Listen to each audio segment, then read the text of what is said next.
Halo, assalamualaikum warahmatullahi wabarakatuh. Eh, Kembali lagi di YouTube video tugas saya. Sebelumnya perkenalkan, nama saya Muhammad Faza, NIM 3401904. Saya kelas manajemen karyawan A di Universitas Sains. Pada hari ini saya akan menjelaskan mengenai salah satu mata kuliah tugas mata kuliah sistem informasi manajemen yang didoseni oleh Bapak Mokhtar.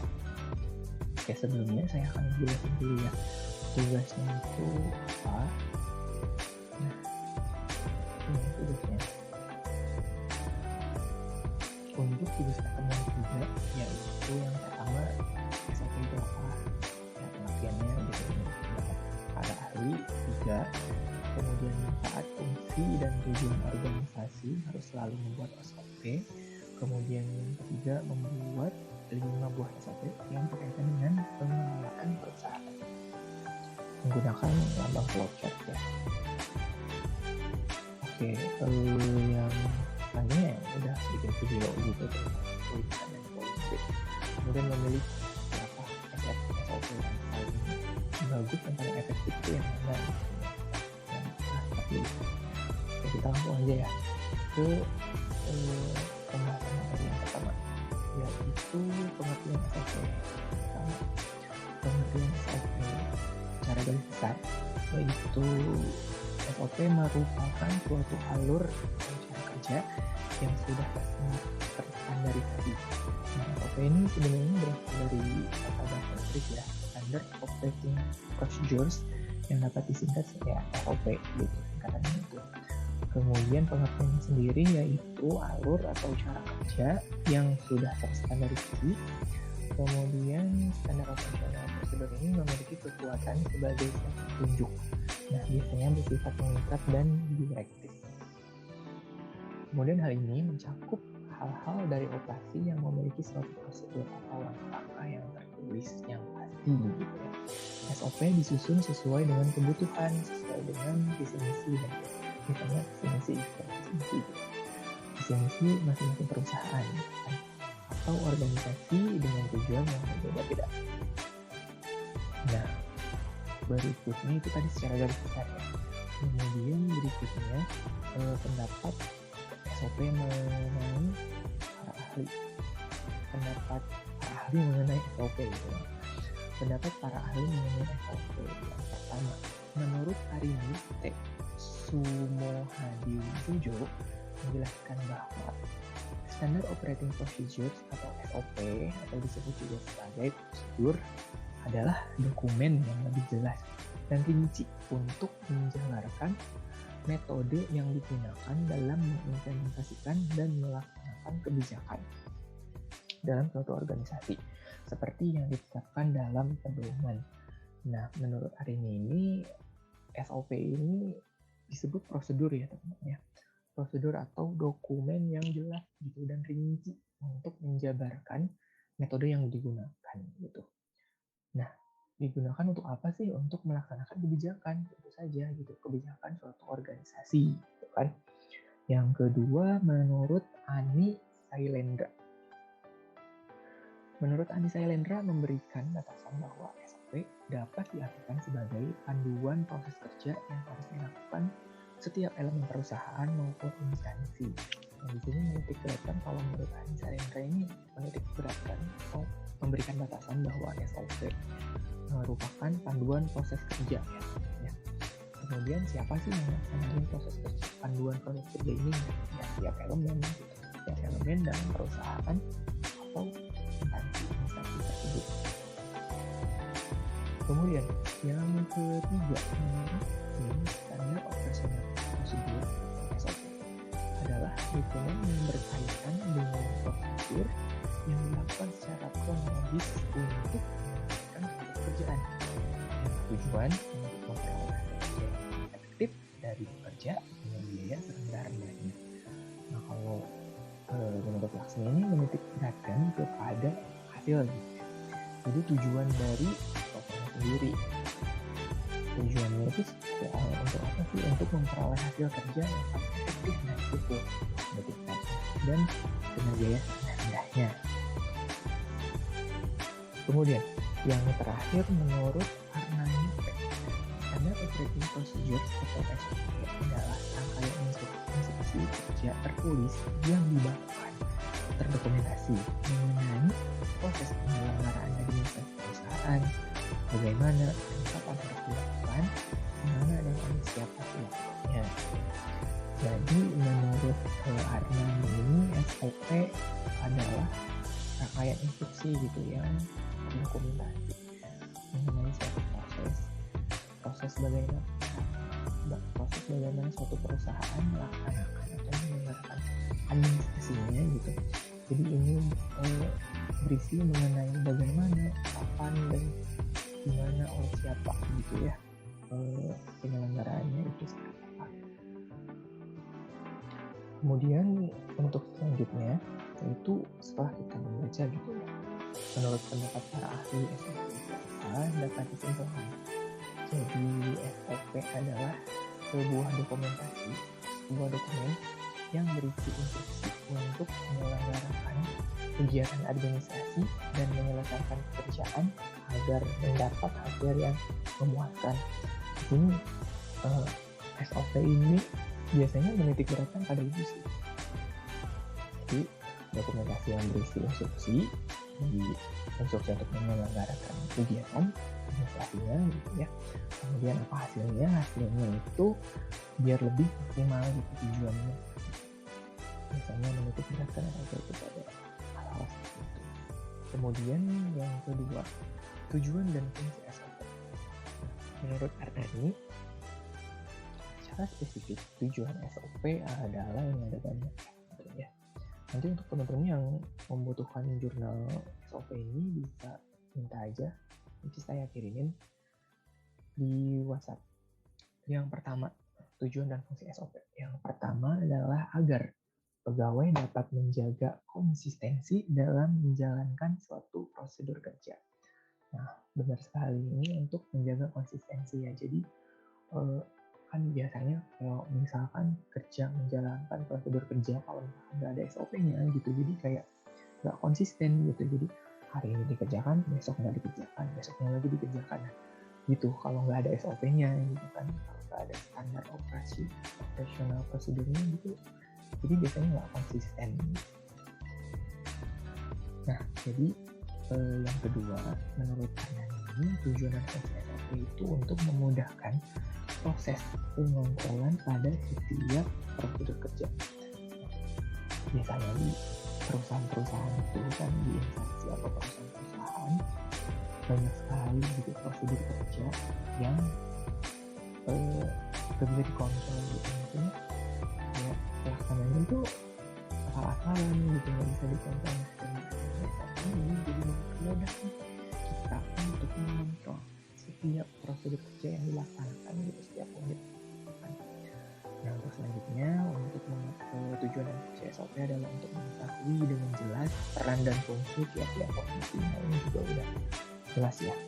Jadi nggak ada yang kayak nggak jelas nih posisi dia ini gitu di instansi.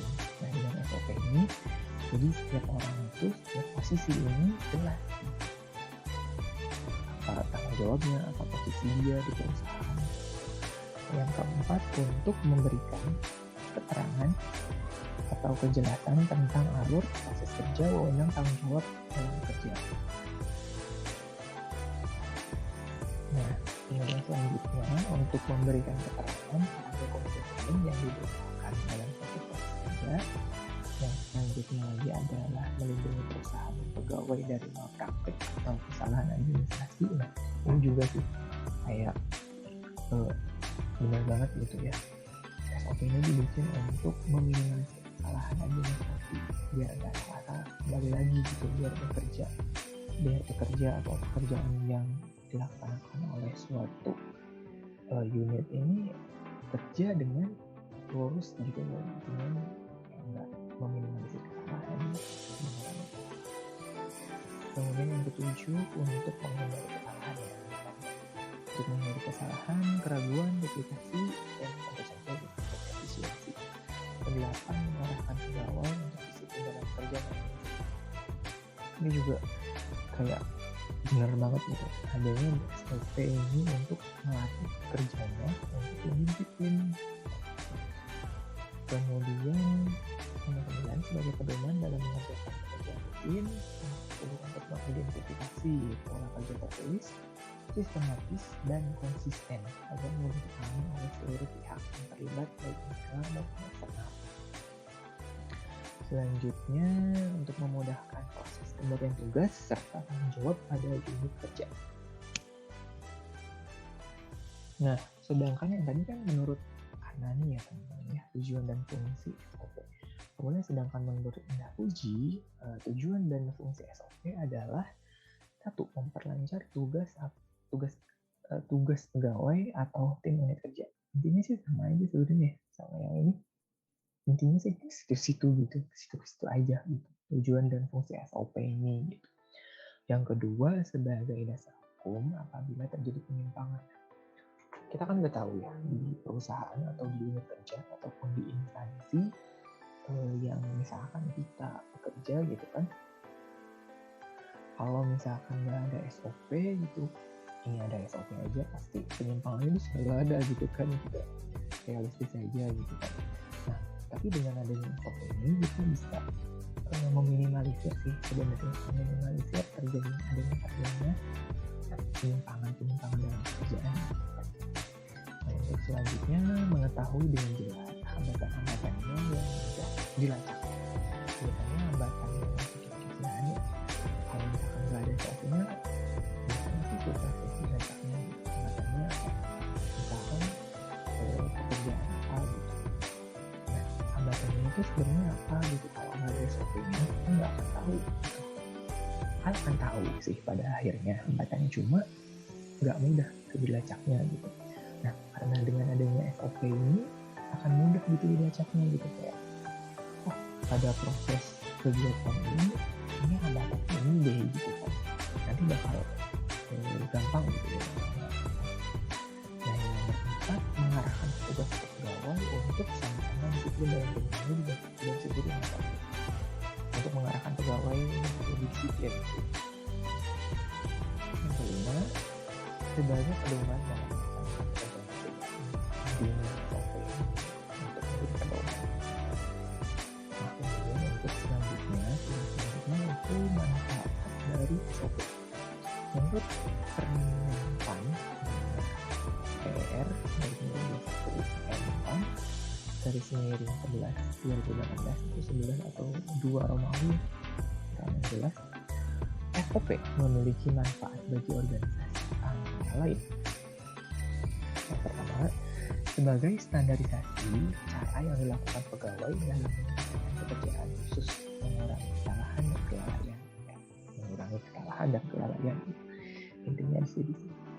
Kemudian kedua, manfaat SOP adalah untuk membantu staf menjadi lebih mandiri dan tidak tergantung pada intervensi manajemen, sehingga akan mengurangi keterlibatan pimpinan dalam pelaksanaan proses sehari-hari. Yang selanjutnya, manfaatnya adalah meningkatkan akuntabilitas dengan mendokumentasikan tanggung jawab khusus dalam melaksanakan tugas. Yang keempat, untuk menciptakan ukuran standar kinerja yang akan memberikan pegawai secara konkret untuk memperbaiki kinerja serta membantu mengevaluasi usaha yang telah dilakukan. Kemudian yang kelima, menciptakan bahan-bahan training yang dapat membantu pegawai baru untuk cepat biasanya di sini sih.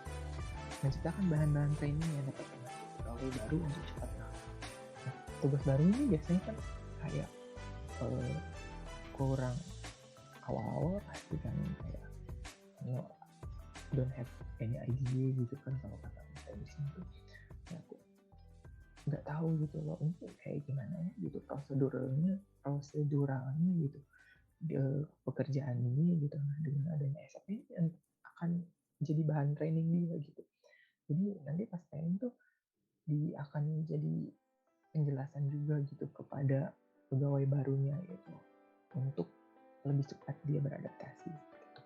Yang keenam, manfaat SOP adalah menunjukkan kinerja bahwa organisasi efisien dan dikelola dengan baik. Nomor 7, menyediakan pedoman bagi setiap pegawai di unit pelayanan dalam melaksanakan pemberian pelayanan sehari-hari. Nah, ini unit pelayanan biasanya yang seperti biasa. Kayak bagaimana dia melayani para customer. Contohnya aja misalkan di bank, bagaimana SOP customer service melayani para customer-nya. Nah, itu adalah menjadi pedoman biasanya SOP bagi setiap pegawai. Nomor 8, menghindari penyimpangan pelaksanaan tugas dan tugas pemberi pelayanan. Nomor 9, membantu penelusuran terhadap kesalahan dalam memberi pelayanan. Nah, ini selanjutnya menurut hari manfaat SOP menurut hari. Sedangkan menurut adalah sebagai standarisasi cara yang dilakukan pegawai dalam menyelesaikan pekerjaan dan tugasnya. Yang kedua, untuk meningkatkan efisiensi dan efektivitas pelaksanaan tugas dan tanggung jawab individual pegawai dalam melakukan tugasnya. Nah, di sini kalau kita tahu gitu bahwa SOP ini dibuat oleh suatu organisasi atau instansi ataupun perusahaan untuk meningkatkan efisiensi. Jika kalau misalkan nggak ada SOP, kita akan bingung nanti ini caranya kerja gimana sih proseduralnya suatu pekerjaan ini, itulah gitu. Jadi akan menjadi masalah baru nggak ada SOP. Sebenarnya nggak sebegitunya sih, cuma nggak efisien aja gitu kalau misalkan nggak ada SOP. Yang ketiga, memberikan informasi mengenai beban tugas yang dimiliki oleh seorang pegawai dalam melaksanakan tugas. Nah, ini untuk menghindari beban tugas pada seorang pegawai yang berlebihan gitu. Misalnya kalau misalkan nggak ada SOP, ya udah ibarat satu orang aja. Kalau misalkan ada SOP-nya gitu, jadi kayak tertata gitu beban tugas yang dimiliki oleh pegawai itu. Selanjutnya nomor 4, memberikan informasi dalam upaya peningkatan kompetensi pegawai. Nomor 5, memberikan informasi mengenai beban tugas yang dipikul oleh seorang pegawai. Ini sama ya tadi. Nomor 6, memudahkan tahapan pelayanan diberikan kepada masyarakat sebagai konsumen dilihat dari kesederhanaan alur pelayanan. Nah, ini yang tadi ya disebutkan. Kemudian nomor 7, mengurangi beban kerja dan dapat menentukan comparability, credibility, dan defensibility.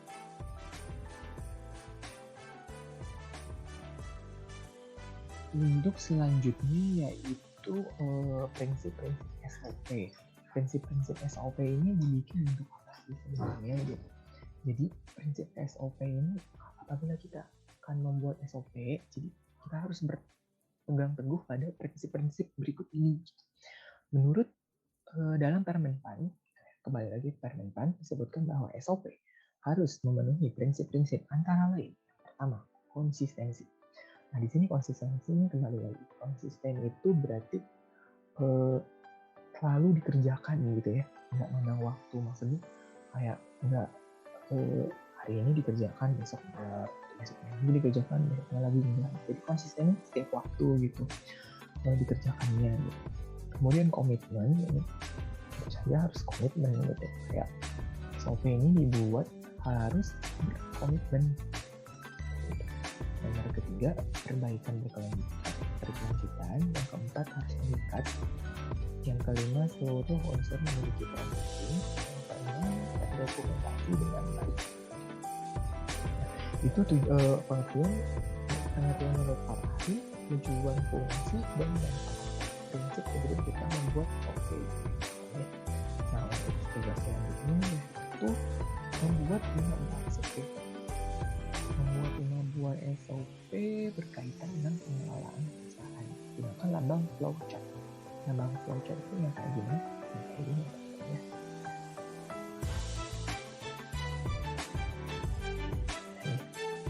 Nah, ini lambang flowchart. Jadi maksudnya garis ini apa sih maksudnya gitu.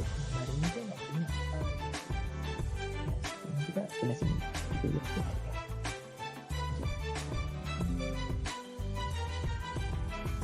Yang nggak dipenuhi ke direction simbol, yaitu simbol yang digunakan untuk menghubungkan, jadi penghubung. Jadi arah panah itu penghubung antara simbol yang satu dengan simbol yang lain. Jadi arahnya itu benar arah dari satu arahan, dari satu prosedur ke prosedur lain, ini disambungkan atau dihubungkan dengan garis, biasanya garis panah kayak gini ya. Kemudian terminator simbol ini bentuknya kayak gini, yaitu simbol untuk permulaan sama akhir gitu. Biasanya dimulai di gambarannya kayak gini, digambarkan dengan item seperti ini. Contoh selanjutnya akan bisa kalian baca ya di materi Pak Mukhtar. Kemudian kita langsung aja ya ke contoh SOP yang saya bikin. Yang pertama mungkin SOP ini. SOP itu ribet ya, lebih ribetnya gitu. Saya sih mencoba untuk membuat SOP ya yang simpel-simpel aja dulu. Nah contohnya ini yang pertama nih, SOP penghitungan persediaan barang. Di sini penjualan barang ya contohnya. Kemudian siapa sih yang ngerjainnya gitu. Yang pertama bagian produksi.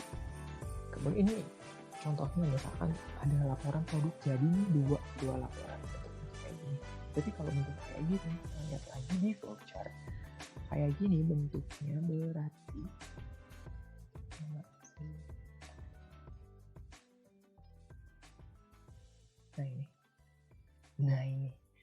ini simbol dokumen, berarti bentuknya dokumen, biasanya bentuknya kertas gitu dan biasanya dicetak. Jadi ini pertama-tama dari bagian produksi ada laporan nih, produk jadi berupa cetakan gitu, berupa laporan berapanya, kemudian direview oleh manajer produksi. Nah setelah direview ini disetujui atau enggak gitu. Kalau misalkan nggak di ACC ya berarti ini balik lagi gitu ke sini, harus direvisi gitu. Kalau misalkan udah persetujuan ini udah jadi nih laporan produknya gitu, laporan produk jadi 1 dan laporan produk jadi 2.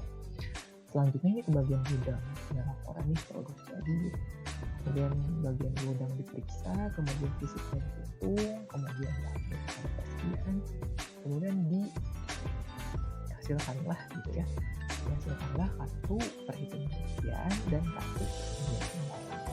Itu yang pertama ya, contoh SOP perhitungan persediaan barang. Contoh yang kedua di sini berkaitan dengan alur restoran. SOP alur restoran penjualan makanan jadi restoran apa saya sendiri. Kalau misalkan nanti punya restoran SOP ini mau kayak gimana gitu, coba saja kalian bikin asal memperhatikan prinsip-prinsip yang tadi gitu ya. Nah, kemudian siapa sih yang ngerjainnya? Pelaksanaannya karena kalian pembuat makanan ya pertama prosesnya udah dari daftar makanan, kemudian ambil checklist, ambil persediaan makanannya, kemudian diolah menjadi makanan jadi, kemudian diantar ke konsumen, habis. Kalau misalkan habis ya habis, itu selesai. Kalau misalkan tidak habis buang itu ya. Makan di tempat enggak alur restoran aja. Kemudian ini alur restoran apabila delivery order ya, belakangnya customer, kasir, staff delivery, accounting gitu. Pertama customer nih, pertama customer menjadi pasangan dulu, kemudian diterima oleh kasir. Kemudian si kasir ini memberikan tagihan kepada customer itu otomatis sebelum dibikin gitu. Kemudian si customer membayar tagihannya, ada bukti bayarnya. Kalau udah ada bukti bayar, si kasir udah nih bilang aja ke delivery menerima pesanan, terus dikirimkan, ada tanda bukti yang udah sampai, udah beres, ke bagian accounting. Selanjutnya bagian accounting mencatat di buku besar. Ini SOP alur delivery order ya. Ini efektif banget gitu ya, apalagi kemarin 2 tahun kita pandemi COVID. SOP itu efektif sih menurut saya. Kemudian yang selanjutnya SOP alur makan di tempat. Ini pasti kita udah rada nunggu ini COVID udah bisa diterapkan gitu ya. Cuma ini kurangnya emang kurang diskusin aja sih, kayak waktu lama makannya gitu, dia di restoran harus berapa lama ini bisa sebutin. Nanti mungkin untuk selanjutnya ini kalau di aturan kali ya gitu. Cuma di SOP juga disebutin bisa sih sebetulnya. Lamanya customer makan di tempat itu berapa lama biasanya bisa disebutin gitu ya customer. Cuma saya di sini lupa. Oh iya, dan sebelumnya ini SOP yang saya bikin ini saya untuk melatih diri sendiri aja sih di Microsoft Word gitu. Karena kalau misalkan ditulis tangan digambarkan udah biasa ya. Cuma kalau di Microsoft Word ini kayak lebih ribet tuh, karena kita mesti insert layernya satu-satu, itemnya satu-satu. Nah, saya ingin melatih diri saya, melatih skill saya sih, itu aja. Jadi nggak saya tulis manual gitu, nggak digambar. Saya nyoba aja di Microsoft Word kayak gitu. Nah, SOP alur makan di tempat customer pesanan, kemudian diterima pramugara, kemudian chef, kasir, accounting. Nah ini prosesnya kayak gini, customer mengirim pesanan, kemudian tamu niaga menerima pesanan, chef membuat makanan, kemudian diantarkan, kemudian udah bayar ke kasir, kemudian udah dicatat di buku besar dan uang store ke bank kayak gitu ya. SOP-nya. Ini SOP yang terakhir nih. SOP alur pembayaran gaji yang paling disuka sama pegawai. SOP ini kayak gimana? Ini pelaksananya of course tentu aja HRD memperbaiki kan. Yang pertama HRD memperbarui data itu biasanya berupa absensi penting. HRD harus diteliti gitu, memperbarui data tiap bulan. Hasil absensinya kayak gimana? Kemudian database pegawainya ada berapa orang, ada yang sign up gitu dan keluar gitu, ada yang sign gitu, ada masih ada di database, ini harus diupdate. Kemudian selanjutnya